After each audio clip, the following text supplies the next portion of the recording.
Welcome to Miss Scarlett. Subscribe and don't miss out on Patreon. Have fun! Twins, with their mirror-like symmetry, gazed into the reflective glass, where two near-identical beings looked back. Bennett and Hope, both with raven locks flowing like dark waterfalls, witnessed the awe-inspiring spectacle of their dual image, a sight they had grown up with, but never truly outgrew its wonder. A quarter-century of shared existence had brought them to this pivotal moment, one that promised to alter the very foundation of their twin bond. Hope's voice quivered, a blend of thrill and trepidation, as she spoke. Last chance to reconsider. Are you absolutely positive? Her hands adjusted the pristine collar of her white blouse, a nervous gesture as she prepared for the impending transformation.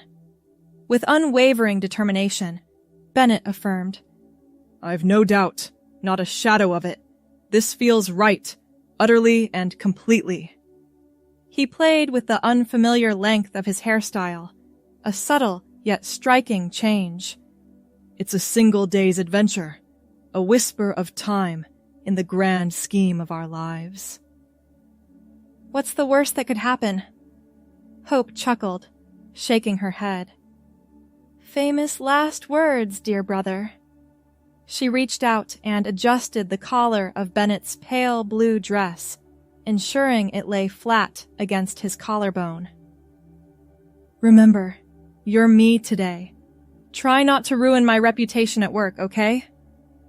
I'll do my best, Bennett promised, his lips curving into a mischievous smile. Though I can't guarantee I won't have a little fun with it. The idea had come to them during one of their late-night conversations, fueled by a bottle of wine and years of curiosity.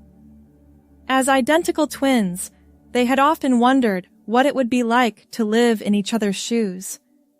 For Bennett, the curiosity ran deeper.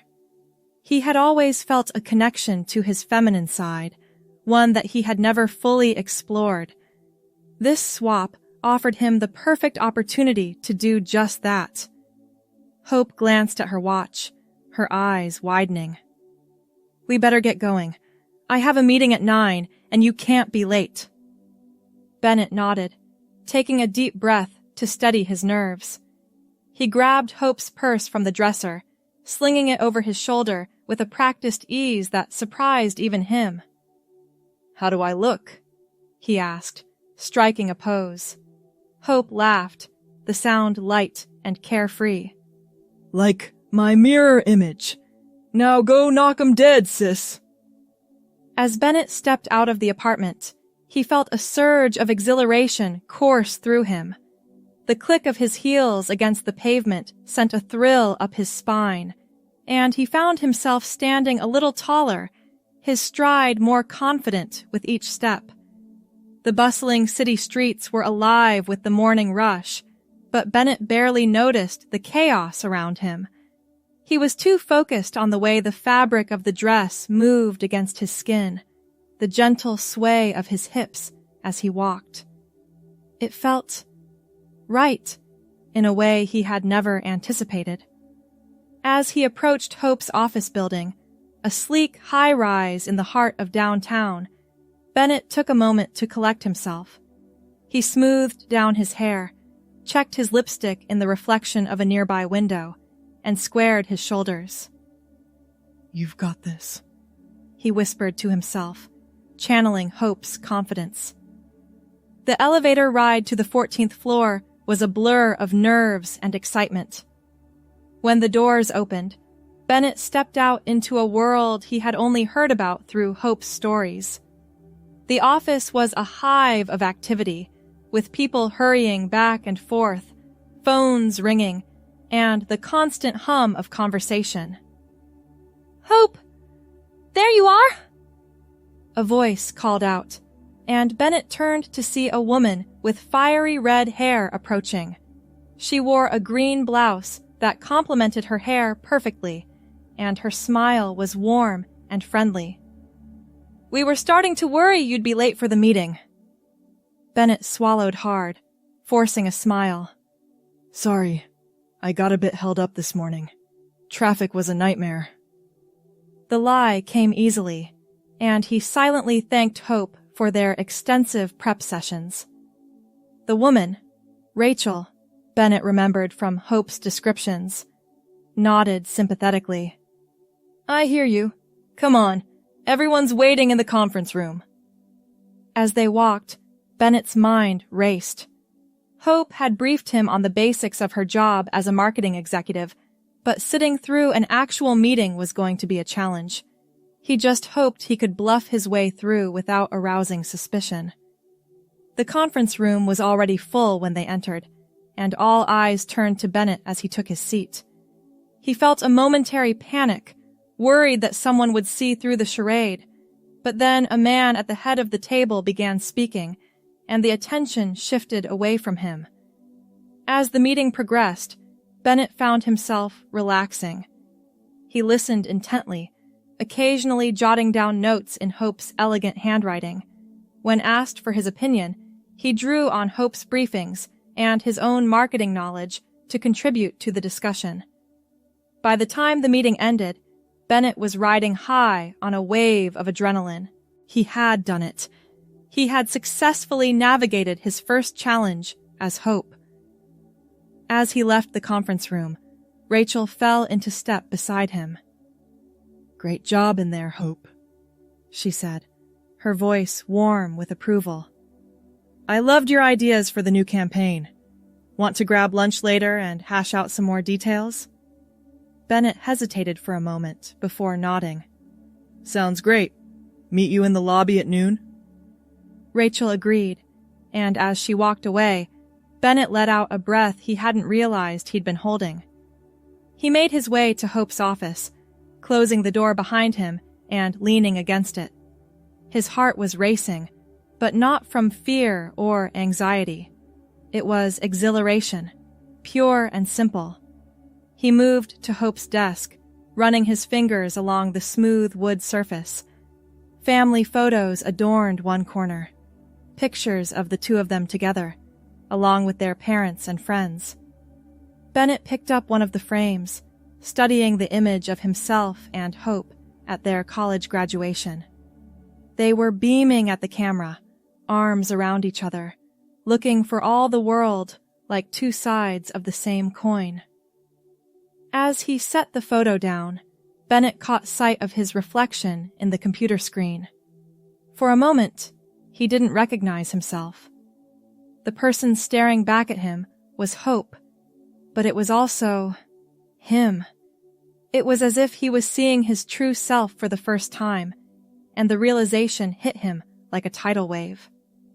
He sank into Hope's chair, his mind whirling with thoughts and emotions. This wasn't just about experiencing life as his sister for a day. It was about discovering a part of himself that had always been there, hidden just beneath the surface. The rest of the morning passed in a blur of emails, phone calls, and impromptu meetings. Bennett threw himself into the role, finding a strange comfort in the routine of Hope's daily life. By the time noon rolled around, he felt like he had been doing this job for years. As promised, Rachel was waiting in the lobby when Bennett arrived. They made their way to a nearby cafe, chatting amiably about work and life. Bennett found himself relaxing into the conversation, enjoying the easy camaraderie that Hope shared with her colleague. "So, Hope," Rachel said, as they settled into their seats with their salads. "How are things going with that guy you were seeing? What was his name? Mark?" Bennett nearly choked on his water. Hope hadn't mentioned anything about a boyfriend in her briefing. He scrambled to come up with a response that wouldn't give him away. "Oh, you know how it is," he said, waving his hand dismissively. "Things didn't really work out. I'm taking some time to focus on myself right now." Rachel nodded sympathetically. "I get that. Sometimes you need to put yourself first. Speaking of which, how's your brother doing? Bennett, right? You two still as close as ever?" Bennett couldn't help but smile at the irony of the question. We're closer than ever, actually. He's going through some changes right now, figuring some things out about himself, but I think it's all for the best. That's great to hear, Rachel said, her smile genuine. You're lucky to have such a strong relationship with your sibling. Not everyone has that. As they continued their lunch, Bennett found himself opening up more, sharing thoughts and feelings he had never voiced before. It was liberating, being able to speak freely without the constraints of his usual identity. He wondered if Hope felt the same way, experiencing life from his perspective. After lunch, Bennett returned to the office, diving back into Hope's work with renewed energy. The afternoon flew by, and before he knew it, it was time to head home. As he gathered his things, he felt a twinge of sadness. The day was coming to an end, and with it, this extraordinary experience. The walk home was bittersweet. Bennett savored every moment, the feeling of the evening breeze on his skin, the gentle sway of his dress, the admiring glances from passers-by. He had never felt so comfortable in his own skin, so free to be himself. When he arrived at the apartment, Hope was already there, lounging on the couch in Bennett's favorite jeans and t-shirt. She looked up as he entered, a knowing smile on her face. So, she said, raising an eyebrow. How was your day, sis?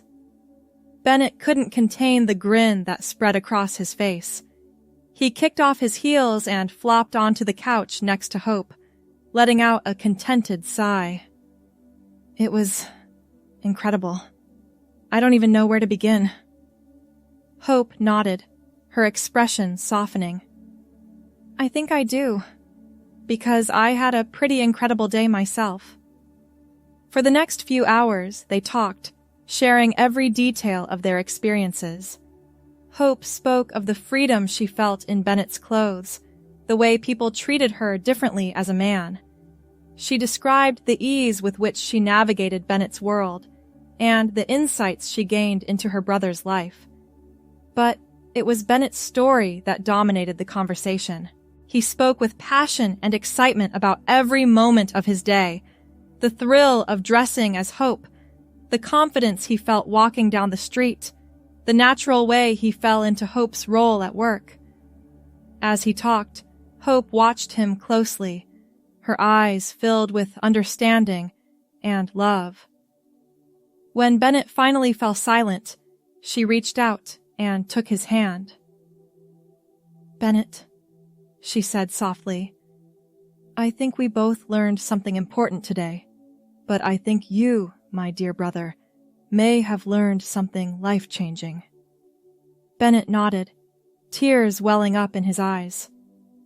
I think you're right. Hope, I've never felt so me. It's like I've been wearing a mask my whole life, and today, for the first time, I took it off. Hope squeezed his hand. I know. I could see it the moment you walked through that door. You're glowing, Bennett. You look happier than I've ever seen you. I am, Bennett whispered. But I'm also terrified. What does this mean? Where do I go from here? Hope pulled him into a tight hug. It means you're on a journey of self-discovery, and I'm going to be right here with you every step of the way. We'll figure this out together, just like we always have. As they held each other, Bennett felt a sense of peace wash over him. He knew the road ahead wouldn't be easy. There would be challenges, difficult conversations, and major life changes. But he also knew that with Hope by his side, he could face anything. The next few weeks were a whirlwind of emotions and revelations. Bennett began to explore his identity more openly, with Hope's unwavering support. They had long, deep conversations about gender, identity, and what it meant to be true to oneself. Hope accompanied Bennett to his first appointment with a gender therapist, holding his hand in the waiting room and offering a reassuring smile when he emerged, emotionally drained, but filled with a new sense of purpose.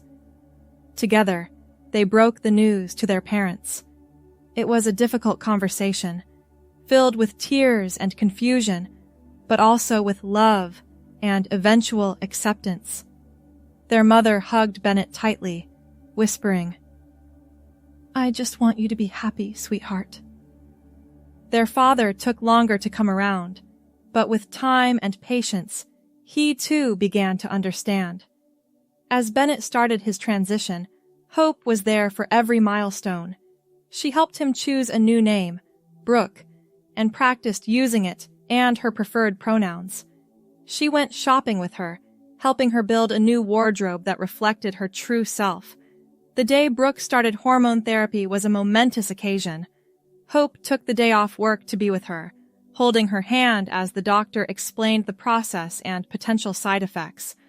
As they left the clinic, Brooke felt a mix of excitement and trepidation. "What if it doesn't work?" she asked, her voice barely above a whisper. "What if I'm making a mistake?" Hope stopped in her tracks, turning to face her sister. "Brooke," she said firmly, "look at me. You are not making a mistake. You are becoming who you were always meant to be. And no matter what happens, I will be right here beside you." Brooke nodded, tears streaming down her face. She pulled Hope into a fierce hug, overwhelmed by the love and support she felt. As the months passed, Brooke blossomed. The physical changes were gradual, but the emotional transformation was profound. She carried herself with a new confidence, her smile brighter, her laugh more frequent.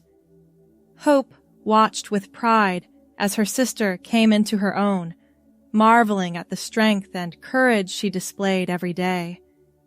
There were difficult moments, of course, the stares and whispers when they were out in public, the occasional cruel comment from a stranger. But for every negative experience, there were dozens of positive ones. Friends rallied around Brooke, offering support and acceptance. Colleagues at work, when she finally felt ready to come out, were overwhelmingly supportive. Through it all, Hope remained Brooke's rock. She was there to celebrate the victories and to offer comfort during the setbacks. Their bond, always strong, grew even deeper as they navigated this new chapter of their lives together. 1 year after that fateful day of swapping places, Brooke and Hope sat in their favorite cafe, sipping lattes and people-watching. Brooke wore a flowing summer dress in a soft lavender shade, her long black hair styled in loose waves. Hope, in contrast, sported jeans and a casual blouse, her hair pulled back in a simple ponytail. "Can you believe it's been a year?" Brooke mused, her voice soft with wonder. "Sometimes it feels like yesterday, and other times it feels like a lifetime ago." Hope nodded, studying her sister's face. "You've come so far, Brooke. I'm so proud of you." Brooke reached across the table, squeezing Hope's hand. "I couldn't have done it without you. You've been my guardian angel through all of this." "Hey, what are sisters for?" Hope grinned. "Besides, you've always been there for me too. Remember when I was freaking out about my thesis in college? You talked me off the ledge and helped me power through." They laughed together, reminiscing about shared memories and inside jokes. As they talked, Brooke noticed a young woman at a nearby table, watching them with curiosity. When their eyes met, the woman blushed and quickly looked away. Brooke took a deep breath, then stood up. "I'll be right back," she told Hope, who watched with a mixture of confusion and pride as Brooke approached the other table. "Hi," Brooke said, her voice gentle. "I couldn't help but notice you watching us. Is everything okay?" The young woman looked up, her cheeks flushed with embarrassment. "I'm so sorry," she stammered. "I didn't mean to stare. It's just, you two look so much alike, but so different at the same time. Are you twins?" Brooke smiled, feeling a surge of warmth in her chest. "We are," she said. "I'm Brooke, and that's my sister Hope." The woman's eyes widened with understanding. "Oh, I think I understand now. That's really amazing." Brooke nodded, feeling a sense of peace wash over her. "It is amazing. Every day is a gift, and I'm grateful for each one." She paused, then added, "If you ever want to talk, or if you know someone who might need support, here's my card. I volunteer at a support group for people exploring their gender identity." The woman took the card, her eyes shining with unshed tears. "Thank you," she whispered. "You have no idea how much this means." As Brooke returned to her table, Hope was beaming with pride. "Look at you, changing the world one conversation at a time," she teased gently. Brooke shrugged, but couldn't hide her smile. "I just want to help others the way you helped me. Maybe someday, everyone will feel free to be their true selves." Hope raised her coffee mug in a toast. "To being true to ourselves, and to the unbreakable bond of sisterhood." Brooke clinked her mug against Hope's, her heart full of love and gratitude. As they continued their afternoon, laughing and talking, Brooke marveled at the journey that had brought her to this moment. What had started as a simple experiment had led to a profound transformation, not just for her, but for their entire family. She glanced at Hope, her identical twin, her best friend, her unwavering support. They may no longer look exactly alike on the outside, but their bond was stronger than ever. In each other, they had found the strength to be their authentic selves, to face the world with courage and grace. As the sun began to set, casting a warm glow over the city, Brooke felt a sense of peace settle over her. The road ahead might still have its challenges, but with Hope by her side, she knew she could face anything. They were two halves of a whole, sisters in every sense of the word, bound by love, understanding, and the unbreakable ties of family. The day that had started with a simple swap had set in motion a journey of self-discovery, acceptance, and unconditional love. And as Brooke looked to the future, she knew that whatever life had in store, she and Hope would face it together, just as they always had. Thanks for watching, my girlies. Be sure to check out Patreon for more.